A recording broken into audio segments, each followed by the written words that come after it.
Praise the lord.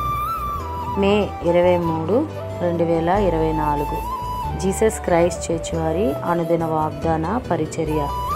మనము దీన దశలో ఉన్నప్పుడు ఆయన మనలను జ్ఞాపకము చేసుకొనెను. కీర్తనల గ్రంథము 136 అధ్యాయము 23వ వచనము. ప్రియ దేవుని వారలారా, ఈ ఉదయకాల సమయంలో దేవుడు మంచి మాటలు మనకి అందిస్తూ ఉన్నారు.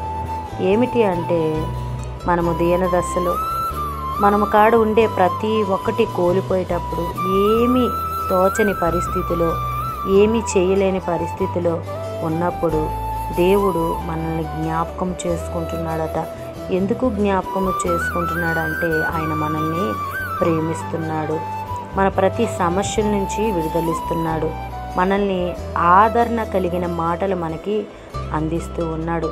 మనం ఎలాంటి స్థితిలో ఉన్నా కూడా మనల్ని లేవనెత్తి నడిపిస్తున్నాడు. అందుకే దీన దశలో నువ్వు ఉన్నప్పుడు నేను నిన్ను జ్ఞాపకము చేసుకొని నీకు ప్రతి ఒక్కటి నుంచి విడుదలిస్తానని దేవుడు సెలవిస్తూ ఉన్నాడు. ప్రియ దేవుని వారలారా, నువ్వు ఏ సమస్యలో ఉన్నా, ఏ బాధలో ఉన్నా, ఏ వ్యాధిలో ఉన్నా, ఏ రోగములో ఉన్నా, ఎటువంటి స్థితిలో నువ్వు ఉన్నా, దేవుడు నిన్ను జ్ఞాపకము చేసుకొని వాటి నుంచి విడుదలిచ్చి ఆయన కృప నీకు నిత్యము ఉండునని దీవెనలు ఇస్తూ ఉన్నారు. అలాగే వాగ్దానం మనలో, మన కుటుంబాల్లో నెరవేరాలని కోరుకుంటున్న వారు పాస్టర్ శైలజ్ గారు. అందరికీ praise the lord. God bless you. Amen.